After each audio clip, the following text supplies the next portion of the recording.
So, Halas is an organization that aims to help young cancer patients and survivors ages 18 to 44 with their cancer journey. I am a breast cancer survivor, so that's how I joined actually the organization.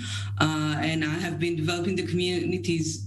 We have around 7 communities in Halas that help with patients after treatment, chronic patients and others. We have about 30,000 people in our community. Fantastic. Community, I think community being the key word there. How important is it to have that community, to have others, to be going through this entire thing as a community, or at least as much as you can with other people?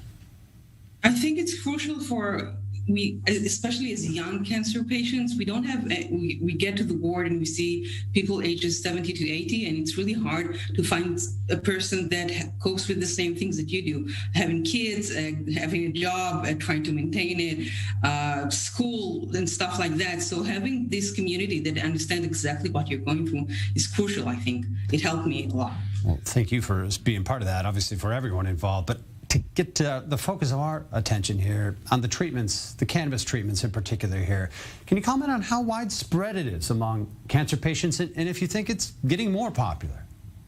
I think it's pretty widespread in our community. I have to disclaim it and say that this is based on my experience, my personal experience, and the community experience as we talk about it among ourselves. This is not based on research, but it is pretty common. I mean, majority of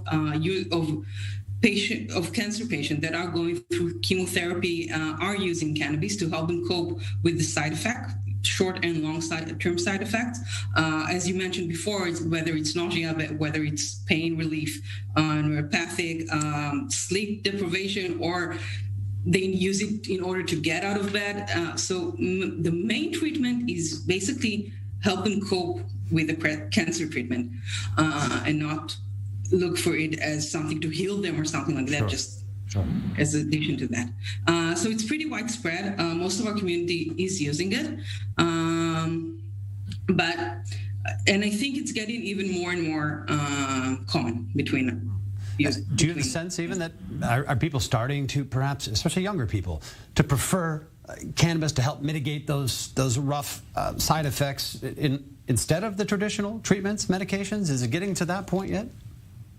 I'm not sure it's getting to that point, but they are looking for other stuff. I mean, if you're having a problem sleeping with all the steroids and the treatment and everything, would you prefer taking a sleeping pill or would you prefer taking cannabis?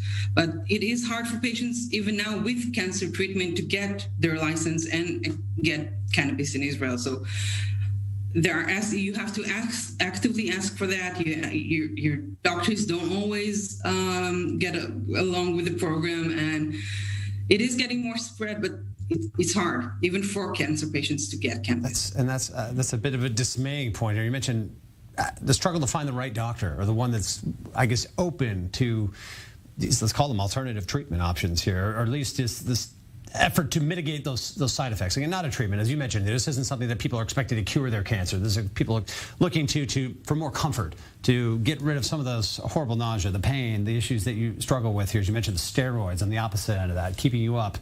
But the doctors, do you think they're a little slower to get on board? Has it helped that it's cancer that we're talking about, something that's taken so seriously, in other words, in the medical community?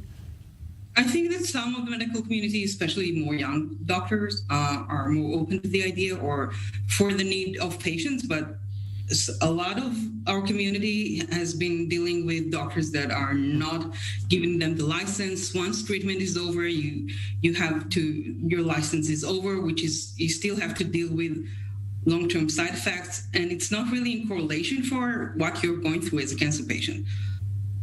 Do you think, in other words, this, even coming from the state of Arizona in the United States, even 20 years ago, it took a long time for the state to catch up on the recreational side, but medicinal treatments for cancer was something that even in Arizona they were out front on, they saw the benefit of.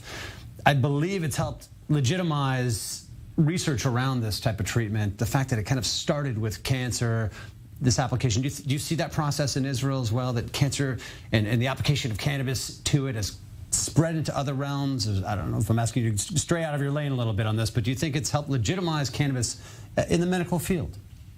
I really hope so, because it is the more research we'll have, the more knowledge our doctors will have, and they will have better tools to help us as cancer patients. So I can only hope for that.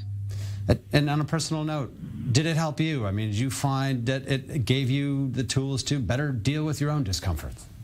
Yes, I did. I worked during my cancer treatment. I had treatments for a year and a half. I had to get out of bed and CBD infused. I wasn't looking to getting high. I was looking to get out of bed and work and take my kids to kindergarten and stuff like that. And it really helped me. Unfortunately, my license has ended and I'm not using that anymore. I don't have that tool for me to go through these kinds of stuff. Anat Shapiro from Halas, Sartan. Appreciate you coming with us and opening up, getting in depth on this subject here. As a side note on the wider issues, of course, that you deal with, but one we're trying to just draw some attention to here.